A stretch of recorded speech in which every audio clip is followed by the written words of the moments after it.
وسمو الرئيس واخوان الوزراء وزير الداخليه امس جاني وطلب مني اني استجوبه، في قضيه مثل هذه القضيه. هذا شنو بالضبط؟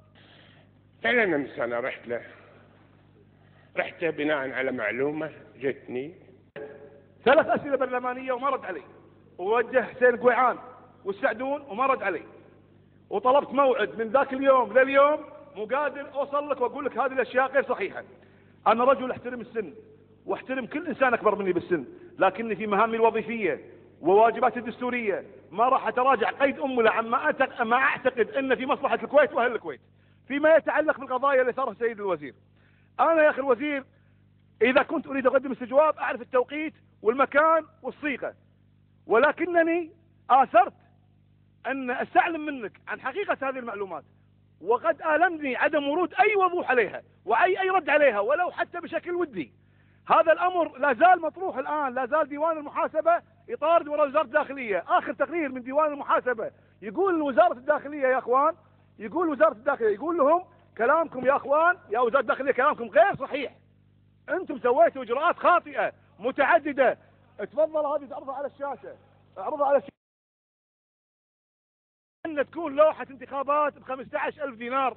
15000 دينار فيكم واحد، كلكم هالانتخابات انتم ترشحون، فيكم واحد يدفع 15000 دينار على لوحه؟ تقبلون على انفسكم من الجيب ما تصرفون، ولكن من مال العام يروح 15000 دينار. لا، اذا اليوم راح 15000 دينار وامس نصيح على 10 دنانير حق متقاعد يقولون في اسراف، في عجز اكتواري. لما نصيح على قضيه صغيره يقولون انتم مؤزمين، هذه رغباتكم الانتخابيه. ابدا. وزاره الداخليه ايش قالوا حق ديوان المحاسبه؟ قالوا بسبب وفاه سمو الامير الوالد رحمه الله عليه وبطل اجراءات اجازه يومين ما قدرنا نلحق عليكم ونرد عليكم. هذا كلام منطق؟ هذا كلام عقل؟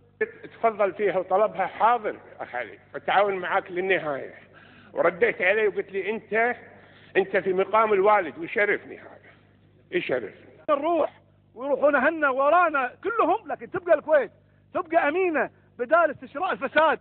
70% زادت مخالفات الفساد. ديوان المحاسبه يتهم الداخليه، الوزاره المعنيه بحفظ الامن يتهمها بالفساد. انا اشكر مره اخرى الاخ العضو علي الدرباس على روحه الوطنيه العاليه، وهذا صحيح انا كعسكري حركتني جيدا، فبالتالي اوعدك هذا توجهنا وهذه المحور الاساسي اللي ان شاء الله ما يجي لك الا طيبه الخاطر. شكرا.